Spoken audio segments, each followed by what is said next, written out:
We know the A minor chord, so we can use the same approach that we did for the E major flamenco chord, and we can move it up and down the guitar neck and create interesting sounding chords.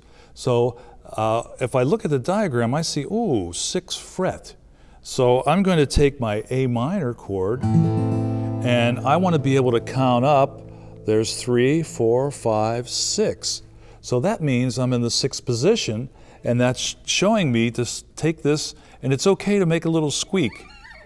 And now if I strum from the 5th string down, it's kind of a very nice little interesting chord sound. Boy, that might inspire me to write a whole song. And the next one is in the 3rd position, so I'm going to maintain the chord shape and go down to the 3rd fret, so that's 6, 5, 4, 3, and my first finger is in that 3rd fret, and very pretty sounding chord, and then I can go back to the 1st position. And I could experiment, moving these chords. What's important is that I'm not losing the shape at all or moving the fingers.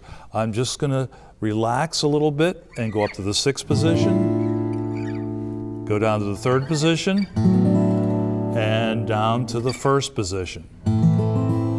And I could try some other ones too that might be interesting. Maybe sliding this up for a new song.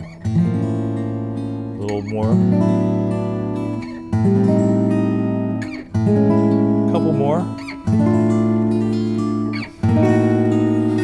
And it and then go back and finish it. So, try these. You might be able to come up with a song, and it's not really a trick, it's just taking something and manipulating it on the guitar.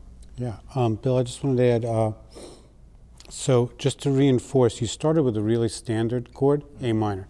That's one of those 15 chords I was saying everyone needs to know. Now these other chords, we assign names to them in the book, but I guess the important thing right now is we were just exploring sounds on the guitar. At this 6th position, we called it D minor over A. If you really wanted to go all the way, you could call it D minor 9 over A, and no one is really going to understand that, and that's okay. The important thing though is we're exploring sounds on the guitar, and that's what I liked about what you said about moving to the different frets. There are a lot of composers, guitar composers, who do this, who take a shape, move it around until they come up with something that they like. They don't necessarily even have to name it.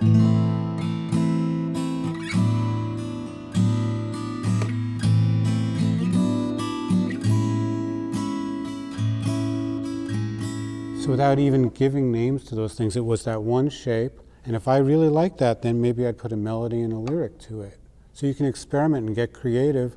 You don't always have to know what you're doing. I hardly ever know what I'm doing, so, right? Living proof. And we can bring this little guitar trick into our next acoustic fantasy.